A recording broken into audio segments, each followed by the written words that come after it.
पैसा मेरा, नाम आपका, मैंने पैसा दिया है लेकिन रजिस्ट्रेशन आपके नाम पे हुई है तो बेनामी है। इसने पैसा लगाया, पार्टी भी है, लेकिन जिसके नाम पे वो प्रॉपर्टी है, तो वो ट्रांजेक्शन अगर नाम या अपने बच्चों के नाम कोई प्रॉपर्टी खरीद रहा है, अपने पेरेंट्स के नाम कोई प्रॉपर्टी खरीद रहा है, तो वो भी एक बेनामी ट्रांजैक्शन होगी। डेफिनेशन के फर्स्ट पार्ट में देखा जाए तो यस, इट इज अ बेनामी transaction, but I will explain it कि ये बेनामी क्यों नहीं है। सर उसके लिए ना ऑल्सो बेनामी कन्वर्टेड फॉर्म क्या हुआ, आपने कोई गोल्ड खरीदा, गोल्ड की बार खरीदी, उसकी ज्वेलरी बनवा ली, खरीदी क्या थी, गोल्ड की बार, गोल्ड की बार तो खत्म होगी, अब वो ज्वेलरी बन गई। अब आप कहोगे जिसके अंदर कोई मॉनेटरी लिमिट नहीं है, वो 1 रुपए का भी हो सकता है, 100 करोड़ का भी हो सकता है, बेनामी बेनामी है। तो अगर कोई ट्रांजैक्शन है फिर आगे क्या प्रोसेस है? बेनामी ट्रांजैक्शन वो प्रूव हो जाती है तो वो जो प्रॉपर्टी है वो कॉन्फिस्केट हो जाएगी। अगर कोई घर है, घर कॉन्फिस्केट हो जाएगा, वो सरकार का हो जाएगा। गाड़ी है तो कॉन्फिस्केट होगी, सरकार की हो जाएगी। आप देखो गाड़ियां कितनी सारी होगी, लेकिन जो मैंने आपको बताया था पैसा मेरा नाम आपका वाले लोग, बेनामीदार, बेनिफिशियल ओनर, उनको सजा का प्रावधान है, सजा हो सकती है या सेंट्रल जेल जाना पड़ जाएगा, जेल की रोटी खानी पड़ेगी। तो साहिल एक बार थोड़ा सा इलाबोरेट। हेलो दोस्तों, वेलकम, मैं हूं विनायक। आज के इन्वेस्टमेंट्स के दौर में हम अपना पैसा शेयर्स में, प्रॉपर्टी में, म्यूचुअल फंड्स में लगाते हैं। इस पैसे को लगाते हुए हमें उसके लीगल पॉइंट ऑफ व्यू का भी ध्यान रखना चाहिए। उस पॉइंट ऑफ व्यू में हमें ये देखना चाहिए जो हम प्रॉपर्टी खरीद रहे हैं, जो शेयर्स खरीद रहे हैं, वो लीगल पॉइंट ऑफ व्यू से क्लियर भी है या नहीं, उसका टाइटल भी क्लियर है या नहीं। तो इसी टॉपिक को ध्यान में रखते हुए हमने आज का अपना पॉडकास्ट ऑर्गेनाइज किया है एडवोकेट सीए साहिल गुप्ता के साथ। एडवोकेट सीए साहिल गुप्ता 10 साल से दिल्ली में प्रैक्टिस कर रहे हैं। इनकी प्रैक्टिस जनरली इकोनॉमिक लॉज में है और इसी टॉपिक को ध्यान में रखते हुए हमने आज का पॉडकास्ट डिजाइन किया है।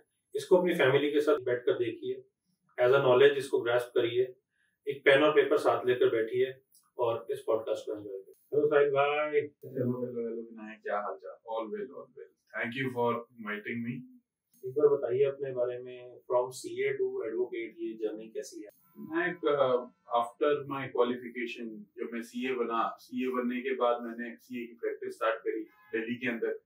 दिल्ली से ही मैंने सीए करी है, तो वहीं से मैंने अपनी प्रैक्टिस शुरू करी, अपना करियर स्टार्ट किया। तो इवेंचुअली मेरी जो प्रैक्टिस रही है वो इकोनॉमिक लॉज में रही है स्टार्टिंग से ही, एंड लीगल बैकग्राउंड, मेरा फैमिली बैकग्राउंड भी लीगल का था, तो मैं इसी फुटस्टेप पे ही चलता रहा आगे and practice as a CA कर रहा था, बट इन इकोनॉमिक लॉज, सारे income tax and benami laws, PMLA, इन सब चीजों के ऊपर मेरी प्रैक्टिस थी।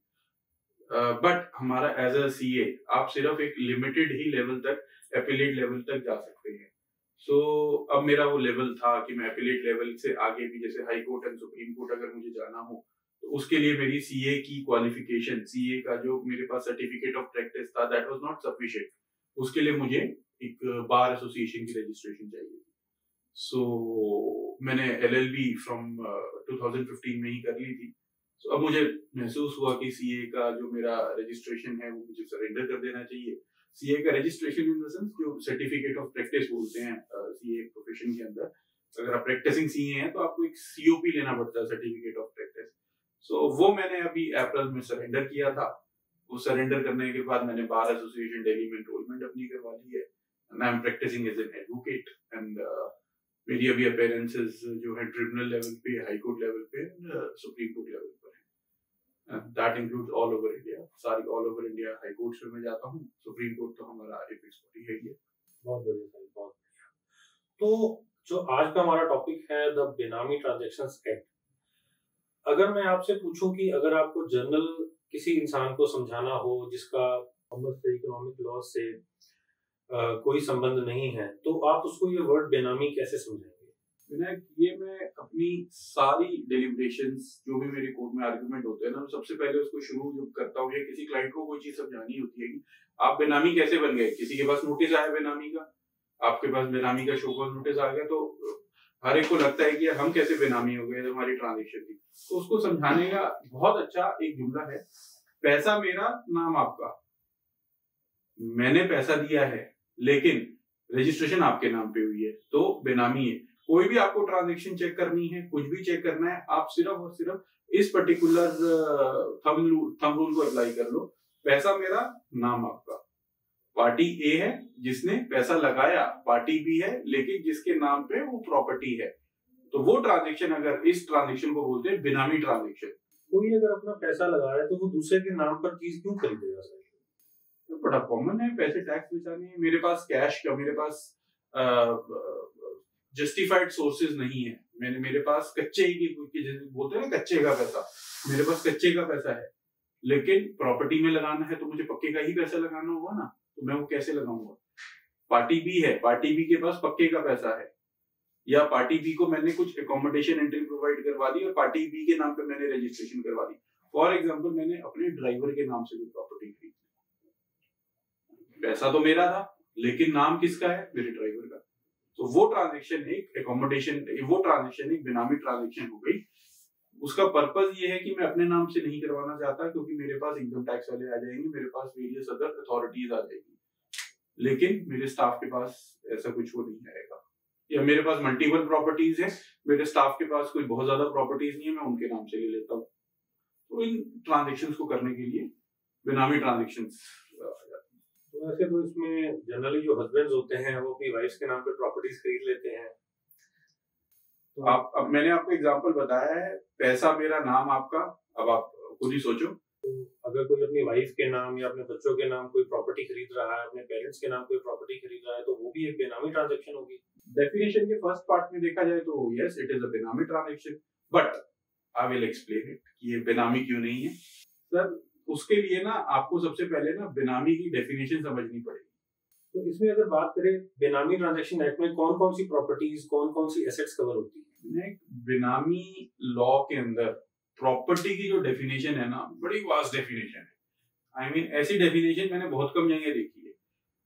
बेनामी की जो डेफिनेशन है वो ये कहती है कि एसेट ऑफ एनी काइंड, मतलब कुछ भी, किसी भी प्रकार का एसेट है, वो एक बेनामी एसेट बन सकता है। वो एक प्रॉपर्टी है वो, जो कल को बेनामी का रूप ले सकती है।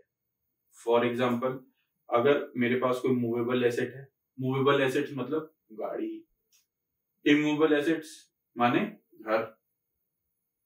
नॉट इवन दिस, अगर मैंने कोई पावर ऑफ अटॉर्नी पे कोई चीज खरीद रखी है, या कोई टेनेंसी राइट्स ले रखी है, टेनेंसी जैसे पट्टे पे आपने कोई चीज जो वो ले ली, कोई प्रॉपर्टी ले ली, आपने अपने ड्राइवर के नाम पे क्या किया, पट्टे के ऊपर कोई दुकान ले ली। पैसा किसने लगाया? मैंने लगाया, लेकिन नाम किसके खड़ा है? वो ड्राइवर के खड़ा है।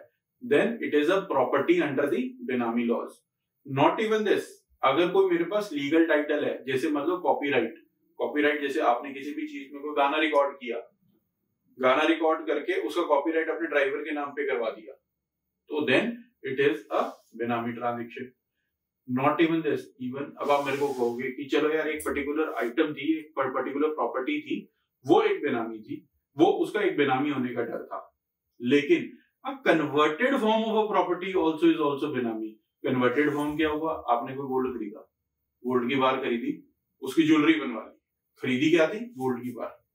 गोल्ड की बार तो खत्म होगी, अब वो ज्वेलरी बन गई। अब आप कहोगे ये तो बेनामी रहा है, ये तो प्रॉपर्टी की डेफिनेशन से ही बार हो गया। हमारे टैक्स वाले बहुत समझदार हैं, हमारे लॉ मेकर्स बड़े समझदार हैं, उन्होंने कहा कि converted form of a property को भी बेनामी प्रॉपर्टी ही समझा जाएगा।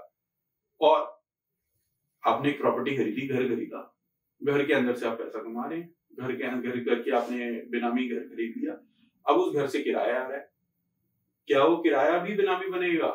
Yes, any proceeds from the property is also a बेनामी प्रॉपर्टी।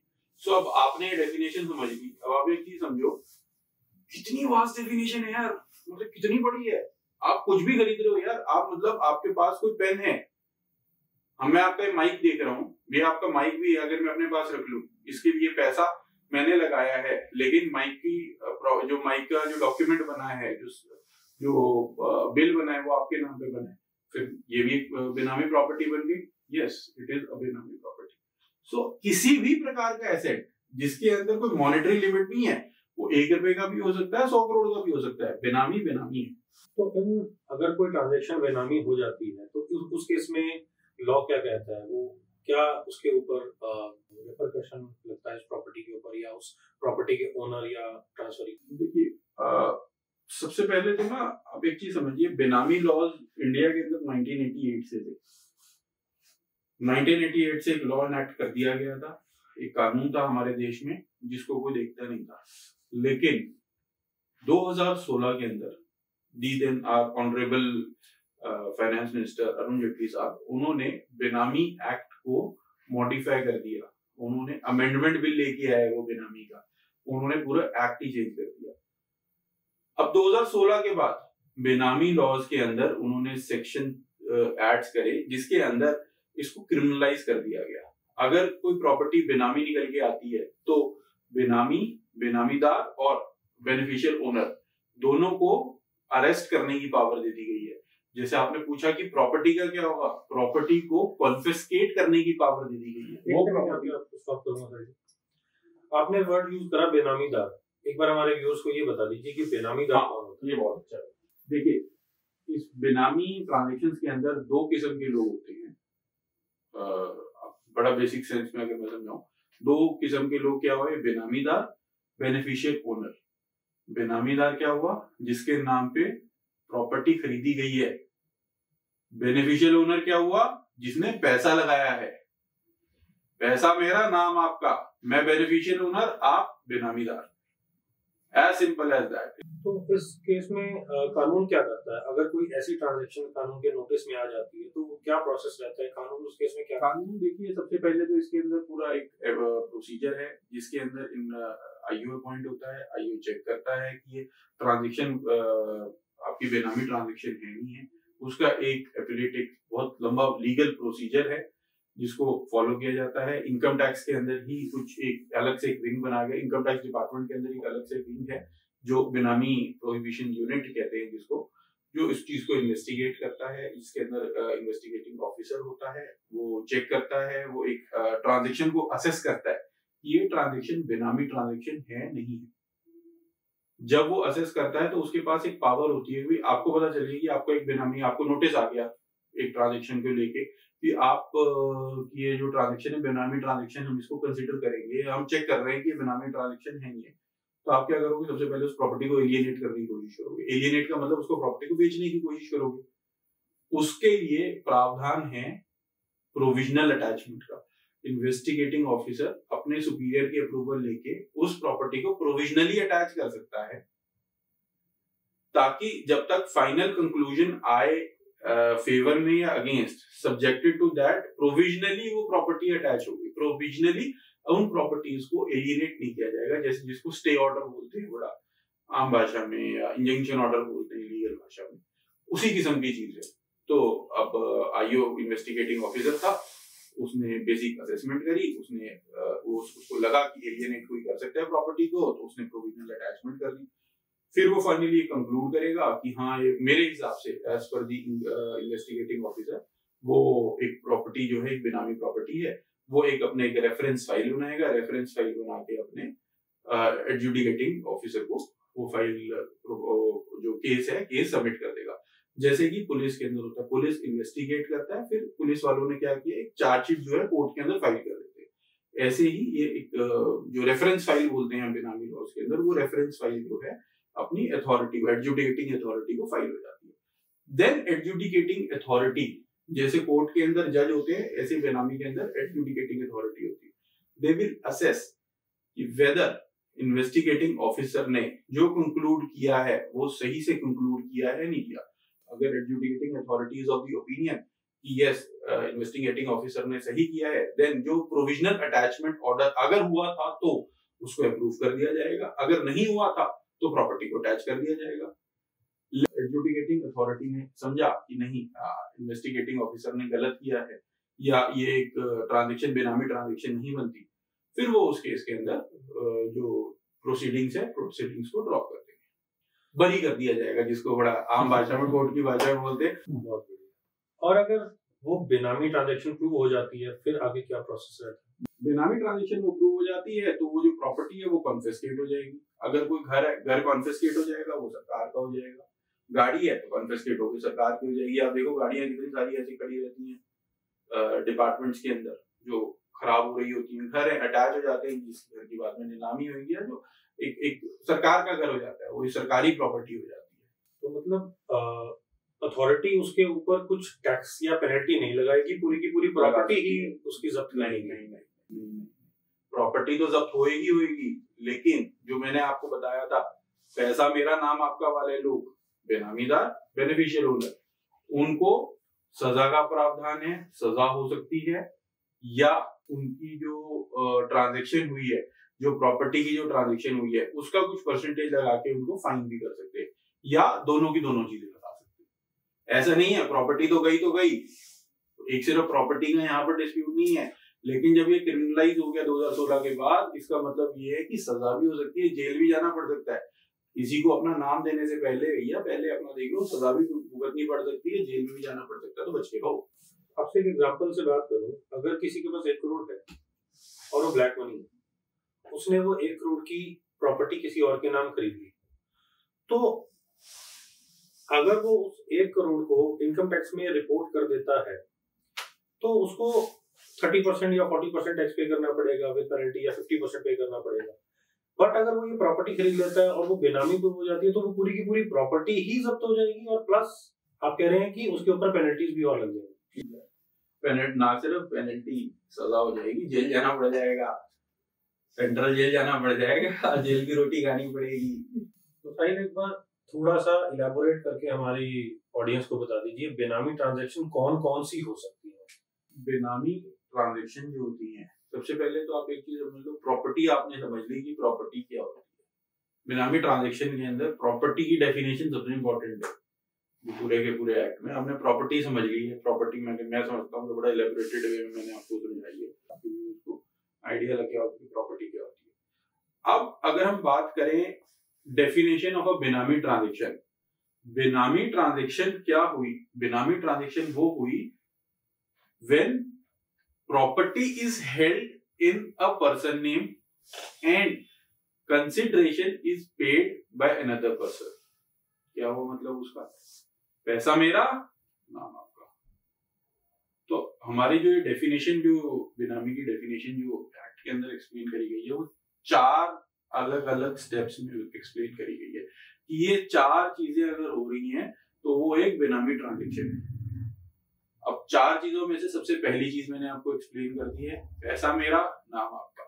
ये जुमला है बहुत अच्छा, ये हर जगह लगता है, पैसा मेरा, नाम आपका। कहीं ना थंब रूल होते हैं कि यार कोई भी ट्रांजैक्शन, जैसे अकाउंट्स में होता है ना, debit what comes in, credit what goes out, जो हमारे 11th के बच्चे पढ़ते हैं, ये बेनामी लॉज का सबसे अच्छा थंब रूल है। ये एक मेरे एक सेमिनार चल रहा था बेनामी लॉज का, उधर मेरे एक व्यूअर में एक ने बोला था, सो मुझे बड़ा अच्छा लगा, तो मैं अपनी मोस्टली हर सबमिशन में इसको यूज करता हूँ। ये कहीं भी मेरा जो भी रिकॉर्डिंग होती है उसमें मैं हमेशा इसको यूज करता हूँ। तो पैसा मेरा, नाम आपका। अब पार्ट 2 क्या हुआ? अगर कोई ट्रांजैक्शन हुई, अब इधर तो क्या हुआ, पार्ट 1 में तो क्या बताया गया कि 2 पार्टियां आइडेंटिफाइड है, बेनामीदार और बेनिफिशियल ओनर दोनों आइडेंटिफाइड है। लेकिन ऐसा भी तो हो सकता है ना कि कोई ट्रांजैक्शन हुई, किसी XYZ नाम से कर दी, मेरा पैसा था, मैं किसी भी XYZ के नाम पे, मैं फॉर एग्जांपल ABC लिमिटेड के नाम से उस प्रॉपर्टी की कोई रजिस्ट्रेशन करा दूं। मैं प्रॉपर्टी इधर ना, फॉर इजी एक्सप्लेनेशन ना, आपको प्रॉपर्टी मतलब घर की बात करूं, पैसे मेरा था लेकिन मैंने घर XYZ लिमिटेड के नाम से खरीद लिया। ये मैं अभी ये केस कर रहा हूँ, मेरे पास ऐसा भी सिमिलर केस आया है, जिसके अंदर क्या हुआ है, प्रॉपर्टी की जो रजिस्ट्रेशन हो गई है वो किसी XYZ लिमिटेड के नाम से हो गई है, और प्रॉपर्टी की रजिस्ट्रेशन होगी, प्रॉपर्टी की ट्रांजैक्शन होगी, सब कुछ हो गया, लेकिन वो XYZ लिमिटेड जो है वो इनकॉर्पोरेट उस ट्रांजैक्शन के 10 साल के बाद जाके हुई है। तो कंपनी एग्जिस्ट ही नहीं करती थी। इट इज वेरी, मतलब ये आया तो मुझे था नहीं कि ऐसे क्या हो रहा है, मतलब आप सोच भी नहीं सकते कि यार ऐसा भी कुछ कोई इंसान करेगा। जब ट्रांजैक्शन आई सामने, तो हमारे जो कंपनीज होती हैं, कंपनीज के अंदर ना कोड में ईयर ऑफ इनकॉर्पोरेशन लिखा होता है। बाय चांस की बात है, मेरी नजर चली गई, मैंने कहा ईयर ऑफ इनकॉर्पोरेशन तो कुछ और है, बहुत बाद में है, और ट्रांजैक्शन जिसका हम केस की बात कर रहे हैं तो बहुत पहले का है। मैंने फिर वो उसके सारे डॉक्यूमेंट्स निकाले, तो आइडेंटिफाई किया। अब उस ट्रांजैक्शन को मैं बेनामी ट्रांजैक्शन के तौर पे लेके जा रहा हूँ, ठीक है ना। मतलब ऐसा मत सोचिएगा यार ये तो बड़ी फिक्टिशियस है, बड़ी वेग सी डेफिनेशन होगी। वेग नहीं है एक्चुअली, ये तो मेरे कंसल्टेंट ने देखी हुई है, मेरे सामने आई हुई है ऐसी ऐसी ट्रांजेक्शन। एक चीज और हो सकती है, पैसा मेरा नाम आपका, आपको पता ही नहीं है आपके नाम से कोई प्रॉपर्टी खरीद ली गई है, जिसके नाम खरीदी गई है उसको पता ही नहीं है। आप भी समझो, पैसा मैंने लगा दिया, मैंने विनायक आपके नाम से कोई रजिस्ट्री करा दी, आपको पता ही नहीं है, आप रोज उस घर के आगे पीछे से जा रहे हो, आप पता ही नहीं है इस घर के मालिक आप हो। अगर ऐसी कोई ट्रांजेक्शन हो रही है then it is a benami transaction. ये कौन सी ट्रांजेक्शन हुई, ये एक फोर्थ ट्रांजेक्शन हुई बेनामी वाली। एक और चीज हो सकती है, आपने अपने नाम से रजिस्ट्री करा दी। इधर मैं जो एक्सप्लेन कर रहा हूँ ना आपको, ऐसे एक्सप्लेन कर रहा हूँ, पैसा मेरा नाम आपका, मतलब मैं बेनिफिशियल ओनर हूँ, आप बेनामीदार हो, आप मेरे बेनामी हो। मैं इस फॉर्म में आपके व्यूअर्स को थोड़ा इजी रहे समझने के लिए ऐसे एक्सप्लेन कर रहा हूँ। आप एक्सप्लेन तो करें, पर मुझे घबराहट होने लगी है कि मेरे पास नोटिस ना आ जाए। आप देख लो जी, वो तो आप देखो रिकॉर्डिंग आप कर रहे हो, आप समझो। जितनी बार आपने बोल दिया ना पैसा मेरा और नाम आपका, मुझे घबराहट होने लगी है। ये कानून हमारा बड़ा। अभी तक आप एक चीज समझ गए होंगे, अभी मैंने सिर्फ तीन ही पार्ट एक्सप्लेन करे इस डेफिनेशन के, प्रॉपर्टी के। आप ये समझो कितनी बड़ी डेफिनेशन है, कितना बड़ा एक्ट है, जो कल को निकल के आएगा, डिपार्टमेंट इसको एक्सप्लोर करेगा। आप बिलीव नहीं करोगे, जो मैं डरता हूँ इनकम टैक्स, और लोग अभी सोचते हैं इनकम टैक्स और ये जीएसटी और ये सब, कल को जब ये इकोनॉमिक लॉज जो है, when department will start putting up cases, अभी तो केसेस बहुत कम होते हैं बेनामी के, जब ये केस इसके एक्टिवली आने स्टार्ट हो जाएंगे ना, तब आप देखना कि रियल सिनारियो में कितने केस निकल के आते हैं। Coming back to the definition, अब मैं फोर्थ जो पार्ट था, फोर्थ पार्ट आपको एक्सप्लेन करूंगा। पैसा मेरा, नाम आपका, आपने अपने नाम से रजिस्ट्री करा ली, मैं where the beneficial owner is not traceable, मैं भागा हूं, डिपार्टमेंट ने केस लगाया, डिपार्टमेंट ने असेस किया कि आपके पास तो पैसे नहीं थे, आप तो इस प्रॉपर्टी के ओनर नहीं हो सकते, ट्रांजैक्शन निकाली गई, सब निकाली गई, बंदा निकल के आया कि जो बेनिफिशियल ओनर है वही ट्रेसेबल नहीं है। अगर ऐसा भी होता है देन ऑल्सो, भाई बेनिफिशियल ओनर ने क्या किया, beneficial owner is not traceable, तो 10 साल के बाद तो ट्रेसेबल हो सकता है, 20 साल के बाद तो ट्रेसेबल हो सकता है, लेकिन हम आज अगर बात करें, आज हम 10 साल बाद 20 साल बाद की चीज को कवर नहीं कर सकते ना, हमें तो कानून आज की तारीख का देखना है। अगर ऐसा हुआ है, अगर beneficial owner is not traceable then also it is a benami transaction. अब आप समझिए, किसी भी किस्म का एसेट हो, किसी भी किस्म की चीज हो, कुछ भी हो, 1 रुपए की भी आइटम हो, वो प्रॉपर्टी है। जहां पैसा पे करने वाला दूसरा है, जिसके नाम पे रजिस्ट्री हो रही है वो दूसरा है, उस ट्रांजेक्शन को बेनामी ट्रांजेक्शन कंसीडर कर दिया जाएगा। अब इसके ऊपर कुछ बड़े अच्छे अच्छे क्वेश्चन निकल के आते हैं। आपको देख के लग रहा है कि आपके पास भी कोई ना कोई क्वेश्चन है, आप पूछो मुझे, और मैं समझ रहा हूँ आपके पास कौन सा वाला क्वेश्चन है। मैं तो सवाल पूछने के लिए बैठा हूँ। मुझे जो मैं समझ रहा हूँ, मैं आपको जो चेहरा रीड कर पा रहा हूँ ना, आप हस्बैंड वाइफ के बारे में कुछ ना कुछ पूछना चाह रहे हो। हमने पहले बात करी थी, अब मेरे माइंड में वही चल रहा है, अगर हस्बैंड ने अपनी वाइफ के नाम, या वाइफ ने अपनी हस्बैंड के नाम, या अपने किसी ने अपने बच्चों के नाम, पेरेंट्स के नाम, ब्रदर के नाम कोई चीज खरीद ली, तो अगर जैसे आप बता रहे हो तो वो भी बेनामी में कवर हो जाएगी। अगर आप डेफिनेशन को पकड़ो तो जैसे बेनामी ट्रांजेक्शन, पति ने पत्नी के नाम से कुछ खरीदा तो वो बेनामी ट्रांजेक्शन हो गई डेफिनेशन के हिसाब से, तो यस। पत्नी को खुश भी तो रखना। तो यार जिसने कानून बनाया, पति तो वो लोग भी होंगे ना, कुछ तो उन्होंने अपने घर के बारे में भी सोचा होगा ना। हर कोई सोचता है यार, भाई मैं कानून बना रहा हूँ, भैया मैंने घर भी तो जाना है, रात को शाम को खाना भी खाना है, मैं कहाँ जाऊंगा, बीवी तो मारेगी, बीवी तो कहेगी भैया आपने क्या कर दिया, कौन सा कानून बना दिया, आपने तो सारे पति पत्नियों को खत्म कर दिया, ऐसे थोड़ी ना हो जाएगा। तो उसके लिए हमारे लॉ मेकर्स ने प्रोवाइजो बनाया। प्रोवाइजो क्या बनाया कि अगर ये चीजें हो गई, प्रोवाइजो माने कुछ एक्सेप्शंस बना दी कि ये 4 आइटम है तो ठीक है, लेकिन इन 4 आइटमों में कुछ एक्सेप्शन दे दी कि अच्छा नहीं यार चलो ये तो हो गया, लेकिन अगर इसके अलावा इन कुछ चीजों में अगर आपका केस फॉल करता है तो वो बेनामी ट्रांजैक्शन नहीं है। वो क्यों किया भाई, घर परिवार में तो खुश रखना है, इजीली हो गया। तो सबसे पहला मैं आपको एक्सप्लेन कर देता हूँ। आपको क्वेश्चन? हाँ, तो ये कौन कौन सी ट्रांजेक्शन है? हस्बैंड वाइफ की तो अब मैं समझ गया हूँ कि है, बचाव हो गया है और बाकी और कौन सी इसमें ट्रांजेक्शन? देखिए, सबसे पहले ट्रांजेक्शन एक आती है हमारी कर्ता। मैं एक घर का मुखिया हूँ, बीवी बच्चे हैं भैया घर में। मैं एक हिंदू अनडिवाइडेड फैमिली, हमारा कंसेप्ट होता है हिंदू अनडिवाइडेड फैमिली का, एचयूएफ का कंसेप्ट होता है इनकम टैक्स लॉज में और हमारे हिंदू सक्सेशन एक्ट के अंदर ये कानून है। एक फैमिली क्रिएट होती है हिंदू अनडिवाइडेड फैमिली, जो मैं भी एक्सप्लेन नहीं करूंगा, वो इट इज वेरी कॉमन, बहुत ही कॉमन प्रैक्टिस है हिंदू अनडिवाइडेड फैमिली की। उसके अंदर एक कंसेप्ट होता है कर्ता का। कर्ता कौन है? जो पूरी की पूरी मुखिया, परिवार का मुखिया, जो पूरे के पूरे परिवार को मैनेज करता है। उस पर्टिकुलर केस के अंदर क्या हुआ, अगर कर्ता ने कोई प्रॉपर्टी खरीदी from the sources of HUF या vice versa, but for the benefit of that HUF, for the benefit of that parivar, आपने अपने नाम पे कोई प्रॉपर्टी खरीद ली, फंड्स किसने दिए? एचयूएफ ने। तो एज पर दी डेफिनेशन क्या हुआ? पैसा उसका, नाम इसका, बेनामी ट्रांजैक्शन हो गई। लेकिन यहां डिपार्टमेंट ने, यहां हमारे लॉ मेकर ने एक्सेप्शन दे दी कि आपने वो जो पैसा, जो वो प्रॉपर्टी खरीदी है, जो कर्ता ने वो प्रॉपर्टी खरीदी है, वो खरीदी गई है उस एचयूएफ की बेनिफिट के लिए, अपने मेंबर्स के बेनिफिट के लिए। अगर ऐसा कुछ होता है तो वो एक ट्रांजैक्शन जो है वो एक बेनामी ट्रांजैक्शन नहीं है। एचयूएफ का मतलब हम अपने व्यूअर्स के लिए सिंपल मीनिंग में ये समझ सकते हैं कि वो पैसा सारे फैमिली मेंबर्स का था और खरीदी कर्ता ने अपने नाम पे। एग्जैक्टली ऐसा हो सकता है ना यार, सारे परिवार से मैं कैसे करूंगा, रजिस्ट्री कैसे करूंगा? पैसा एचयूएफ ने कमाया, पूरे परिवार का पैसा था, उस पैसे से कोई प्रॉपर्टी खरीदी गई जिसके फ्रूट्स इंजॉय, जो घर है, बेसिकली एक परिवार ने घर खरीदा जिसके अंदर रहता कौन है? परिवार ही रहता है, लेकिन उस प्रॉपर्टी की रजिस्ट्री कर्ता के नाम से हो गई।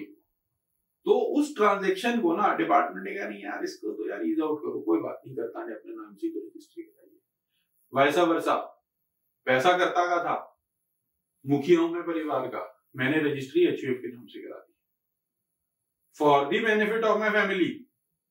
ट्रांजैक्शन को हम कहेंगे ठीक है, ये तो परिवार का पैसा है, परिवार में ही लग रहा है, परिवार के लिए ही इस्तेमाल हो रहा है, इस ट्रांजैक्शन को तो यार बेनामी ना हो। तो ये हमारी एक एक्सेप्शन आ जाती है।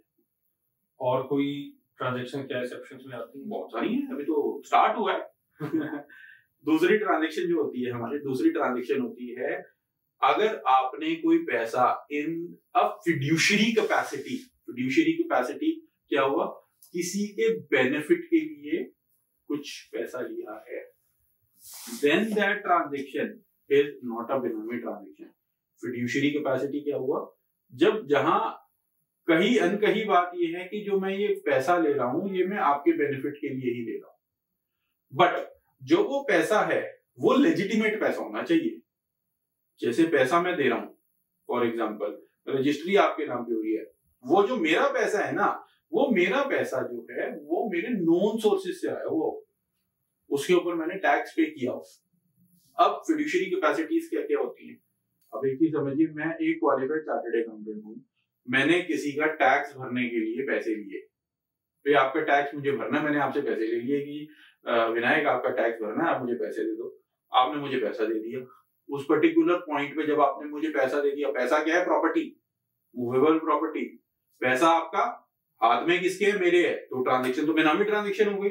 लेकिन वो मैंने पैसा आपसे क्यों लिया है? आपका टैक्स भरने के लिए लिया है। हमारी लिखित या ना लिखित एक अंडरस्टैंडिंग ही हो गई कि इस पैसे का बेनिफिट आप ही को मिलेगा, टैक्स पे होगा, और ये पैसा आपके नॉन सोर्सेज का था, इसके ऊपर आपने टैक्स पे किया हुआ है, तो ये ट्रांजैक्शन एक बेनामी ट्रांजैक्शन है। और भी चीजें आती हैं, मैं कोई प्राइवेट लिमिटेड का मालिक हूं, ठीक है, प्राइवेट लिमिटेड ने पैसा कमाया, उसके ऊपर टैक्स पे किया। अब गाड़ी परचेज करनी थी, प्राइवेट लिमिटेड के नाम पे फॉर एग्जाम्पल गाड़ी का लोन नहीं हो रहा, फॉर एग्जाम्पल मेरे नाम पे लोन हो रहा है, तो मैंने वो गाड़ी जो है अपने नाम से खरीद ली, जिसको बेनिफिट और जो जो कुछ जो मार्जिन मनी कह लो या कुछ अमाउंट कह लो, वो अमाउंट जो है वो कंपनी ने पे कर दिया। यहां पर क्या हुआ, पैसा कंपनी का था लेकिन रजिस्ट्री मेरे नाम पे हुई, लेकिन उस गाड़ी को यूज कौन करेगा, कंपनी करेगी। तो बेनामी ट्रांजैक्शन हो गई। लेकिन ऐसा नहीं है, कंपनी के लेजिटिमेट सोर्सेज का पैसा था, वो गाड़ी जो परचेज करी जा रही है वो कंपनी में ही परचेज करी जा रही है, वो सॉरी कंपनी में परचेज नहीं, परचेज मेरे नाम से करी जा रही है, लेकिन जिसका इस्तेमाल कंपनी करेगी। उस ट्रांजैक्शन को भी एक एक्सेप्शन दे दिया गया, क्योंकि ऐसे तो बहुत मुश्किल हो जाएगा ना, हर एक चीज को अगर कवर करने लग जाओगे बेनामी बेनामी बेनामी, तो आप कैसे बिजनेस कैसे करोगे। ईज ऑफ डूइंग बिजनेस भी तो हमारे देश में होना चाहिए, तो इसलिए इस ट्रांजैक्शन को भी एक्सेप्शन के अंदर डाल दिया गया। ना सिर्फ कंपनी, अगर प्रोप्राइटर अगर पार्टनरशिप फॉर्म है उसको भी इसके अंदर कंसीडर कर दिया गया। तो पैसा फिड्यूशियरी कैपेसिटी, किसी के बेनिफिट के लिए। अब मैं आपको एक और एग्जांपल बताता हूँ। आपने एक अपनी विल लिखी, आपने लिखा कि गलती से मुझे कुछ हो जाता है तो जब तक मेरा बच्चा 18 साल का नहीं होता, मेरे जो एसेट्स हैं, मेरी जो प्रॉपर्टी है, उसको इस्तेमाल कोई और पर्सन करेगा। उसको एग्जीक्यूट करने के लिए आपने कोई एक पर्टिकुलर पर्सन अपॉइंट कर दिया। अब आप कहोगे यार ये तो ट्रांजेक्शन बेनामी ट्रांजेक्शन होगी, लेकिन क्या हुआ, जो पर्सन आपने अपॉइंट किया वो अपॉइंट क्या किया, इन फिड्यूशियरी कैपेसिटी अपॉइंट किया, किसके, अपने बच्चे की बेनिफिट के लिए। उस ट्रांजेक्शन को भी आप बेनामी ट्रांजेक्शन नहीं करते। अब चौथा, अब तीसरा पार्ट जो आप कह रहे थे, हस्बैंड वाइफ। हस्बैंड वाइफ को एक एक्सेप्शन के अंदर डाल दिया है भाई साहब। हस्बैंड वाइफ की अगर कोई ट्रांजेक्शन, अगर पैसा हस्बैंड लगा रहा है और रजिस्ट्री बीवी के नाम से हो रही है तो, लेकिन यहाँ एक ना यहाँ एक चीज को समझना बड़ा जरूरी है, जो पैसा हस्बैंड लगा रहा है ना, वो लेजिटिमेट पैसा होना चाहिए। ऐसा नहीं है कि मेरी ब्लैक मनी थी, बेनामी लॉज के अंदर एक्सेप्शन है, मैं इसको प्लग कर लूंगा, ऐसा नहीं है। वो पैसा जो मेरा पैसा है वो मेरा नॉन सोर्सेज का पैसा होना चाहिए, वो मेरा ब्लैक मनी नहीं होना चाहिए। जो एक्सेप्शन दी गई हैं ये ब्लैक मनी के लिए नहीं दी गई हैं, ये एक्सेप्शन दी गई हैं जो प्रॉपर मनी था, टैक्स पेड मनी था। टैक्स पेड मनी अगर मैं अपनी बीवी के नाम पे खरीद लेता हूँ कोई प्रॉपर्टी मेरे टैक्स पेड मनी से, तो मतलब इसको आप एक्सेप्शन के अंदर लेके चलो, इसको बेनामी ना बनाओ। हाँ, लेकिन अगर मेरा अनअकाउंटेड पैसा था, मेरा 2 नंबर का पैसा था, मेरा ब्लैक मनी था, मैंने बीवी के नाम से खरीद लिया, बेनामी कानून वाले आ गए, उन्होंने कहा भाई साहब मेरे पास तो एक्सेप्शन है, आप भी ने डेफिनेशन में एक्सेप्शन दे रखी है, इसीलिए हमारे लॉ मेकर बड़े अच्छे समझदार हैं, उन्होंने क्या कहा कि नहीं भैया, एक्सेप्शन तभी मिलेगी जब आपका पैसा नॉन सोर्सेज का पैसा था। समझ रहे हैं। अब चौथा पार्ट इसका है कि यार बीवी, पति पत्नी, ये सबको आप लेके तो आ गए, परिवार के अंदर बड़े भाई का भी कुछ से होता है, नहीं होता, बड़ा भाई भी बाप समान होता है, मुखिया होता है, बड़ा भाई भी बाप के बाद परिवार का मुखिया बड़ा भाई होता है। तो बड़े भाई ने अगर कोई अपने छोटे भाई बहन के नाम से कुछ प्रॉपर्टी ले ली है, उसको भी एक्सेप्शन में डाल दिया। लेकिन विनायक की एक चीज बड़ी क्लियर है, एक्सेप्शन का मतलब ये नहीं है कि ब्लैक मनी को डाल दो, ब्लैक मनी बाहर है तो बाहर है, ब्लैक मनी तो ब्लैक मनी तो बेनामी है तो बेनामी है। तो दोस्तों, आज हमने जाना कि बेनामी लेन देन यानी पैसा किसी का, नाम किसी और का, आखिर होता क्या है और इसके क्या नतीजे हो सकते हैं। शुरुआत में ये तरीका लोगों को आसान और सुरक्षित लग सकता है, लेकिन सच ये है कि ये कानून के खिलाफ है और लंबे समय में भारी परेशानी का कारण बन सकता है। इसलिए जरूरी है कि हम अपनी मेहनत की कमाई हमेशा सही और पारदर्शी तरीके से इस्तेमाल करें। सही रास्ता भले मुश्किल लगे, लेकिन वही हमें सुकून और सुरक्षा देता है। याद रखिए, पैसा तभी मायने रखता है जब वो हमारे अपने नाम और मेहनत से जुड़ा हो।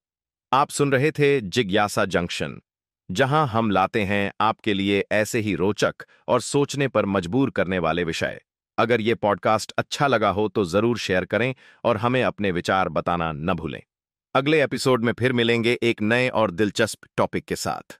तब तक के लिए गुड बाय।